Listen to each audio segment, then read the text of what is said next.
Siyempre pang gold tayo. Yeah. Yes. Actually, binigay na po siya sa akin. So maraming salamat kay Sir Vino Reyes. Siya din po yung last time na nag-design. Nagbigay ng suit. It's really grateful po.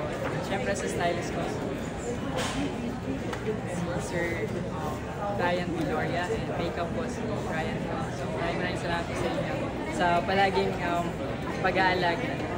Nakakatuwa kasi Chloe shines on her own. Pero parang pag magkasama kayo, grabe yung tingin mo sa kanya, sis. Diba yung supporta is real? Of course, yeah. Hindi talaga mapag-iwalay. Like, you said, How's life treating you?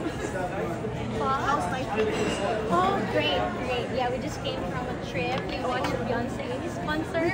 Yeah, so that was really fun. Hindi pa rin kami makaget over. That's why, yeah. It was Bucket great. list, Beyonce. Yes. Sabi mo ng Beyonce? It was in Las Vegas. It was her last night, so we were able to see the Destiny's Child as well.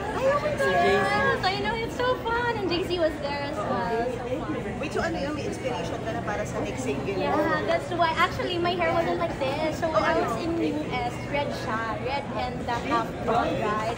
And then when I saw Beyonce, I was like, oh my God, when I get home, I'm gonna get it blonde again. So then I kind of did it inspired by her, yung shade ng blonde today. Correct. So yeah. How do you find it?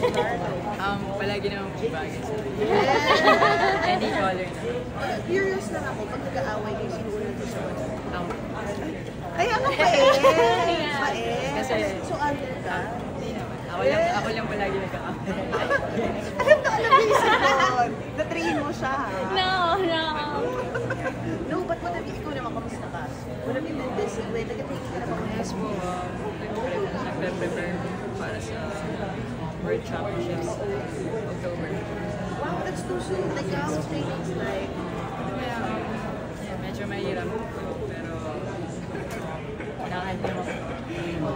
This time, two apparatus na yung gagawin ko kasi may mga struggles din sa training na hindi nasa injuries. So it's alright. But right now, you're always doing things for the country. And with phone, I'm sure, pagpas mo sa social media, alam mo nang lahat, di ba? I remember Kino is our champion. Tapos, hinirap na na. Pwede pa yung picture? Yeah, Mukhang payat ako, ah.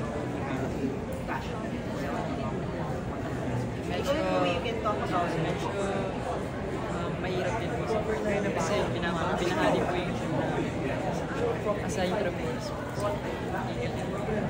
Isang araw lang naman po. But at the same time, malungkot.